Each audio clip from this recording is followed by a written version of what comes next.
Those influencers you follow on Instagram are keeping secrets. I'm Ashley Audette. Don't be fooled by their perfect lifestyles, the way they dress, the food they eat, the places they visit, or even the number of followers they have. Because while some might be truthful, some influencers have been caught buying fake followers and engagement to inflate their clout online. If influencers can buy followers and engagement, what other secrets are they keeping from their followers? Um, do you think that influencers are honest with their followers?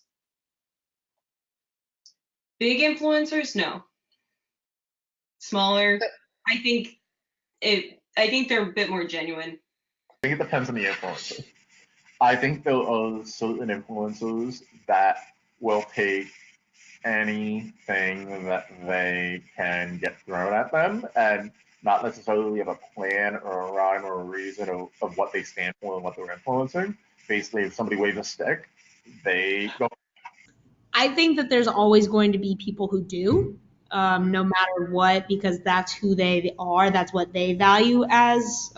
They don't want to go and promote something that isn't them. There will always be, because of the fact we are humans and it's human nature to enjoy money, that's going to go away. If they can just do something for a lot of money, I think no doubt that that's going to interfere with that. Probably not 100% honest, but I would say they wouldn't put a product up there if it was harmful, like or harmful to their brand, But they'll definitely there's definitely like influencers that will take a deal just because it's money, and you can tell. Hmm.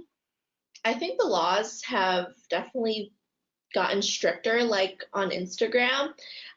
If they're doing a sponsored post, they're supposed to do hashtag ad.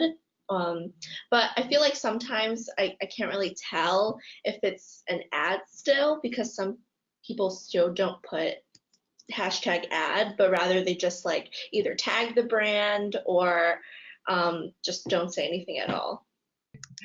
um, to varying degrees, of course. I think again, part of the big concern about them initially, of course, was about that honesty.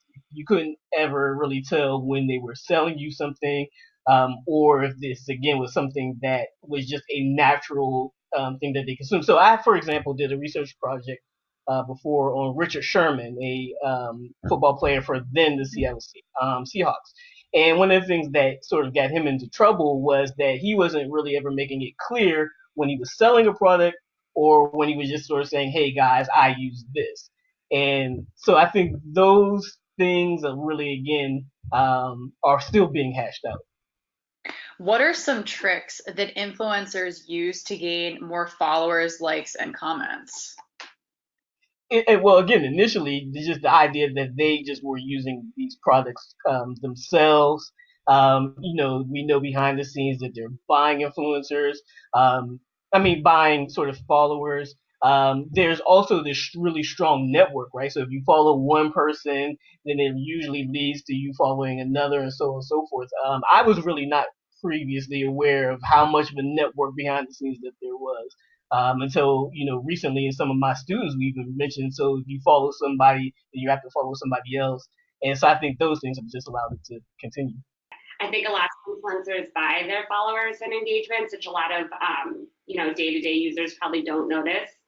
As somebody who's worked in the social media field for the past 10 years or so, it's obvious to me, and I know we've discussed this before, when you see a big jump of followers for specific influencers and maybe not as many engagements.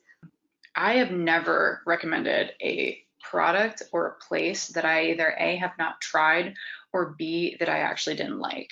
I know some influencers, because they're getting paid, they feel pressured to make everything sound like hunky dory and that it's amazing. The problem is that that's not really authentic, because if I'm someone that follows an influencer, and I go out and buy, say, a bottle of wine that's like $50, right?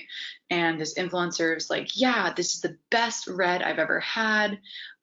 Totally worth $50. $50 is pretty pricey for a bottle of wine in the grand scheme of things because A, I'm going to sit there and drink the whole bottle. Don't judge me. And B, it adds up really fast. So if I spend $50 and this bottle of wine is disgusting, and has horrible taste and I just don't like it, I'm gonna be really upset because that influencer told me that this is the best bottle they've ever had. And, I went out and spent my hard-earned money on something that was not a good recommendation. So I would never ever recommend it. And honestly, I've actually considered doing the opposite on my blog of doing like an anti-influencer post because I feel like people should know the bad places so that they're not spending money to go there. So I had an experience at a restaurant and it was awful. The food was terrible, the service was awful, and they got my drink order and my food order wrong, which is pretty hard to do considering that's your only job. And I haven't posted about it yet, but I have considered it so that people don't spend time going to a restaurant when the experience is horrible.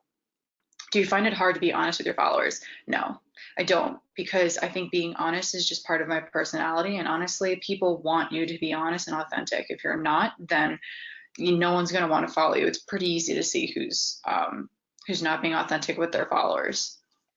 So some influencers have actually been found to promote products that they've never actually used themselves. So, how does that change, maybe how you feel about, buying something that people like influencers are recommending to their followers? I think that's a big issue. It's become a money game at that point that they just want the paycheck, but you have people who don't know better buying the product. Some of these influencers have people that are under 18. They don't know what they're doing, and it's just not a responsible, honest thing to do as an adult. In a digital world where influencers can buy followers, pay for engagement, Photoshop where they're visiting, and promote products that they've never actually used, social media users need to pay more attention. While some influencers are honest with their followers, there are some who have been nothing but smoke and mirrors. But that doesn't stop people from following. So what is it about these influencers that keeps people coming back for more? Watch my next episode where I share what it is about influencers that draws you in.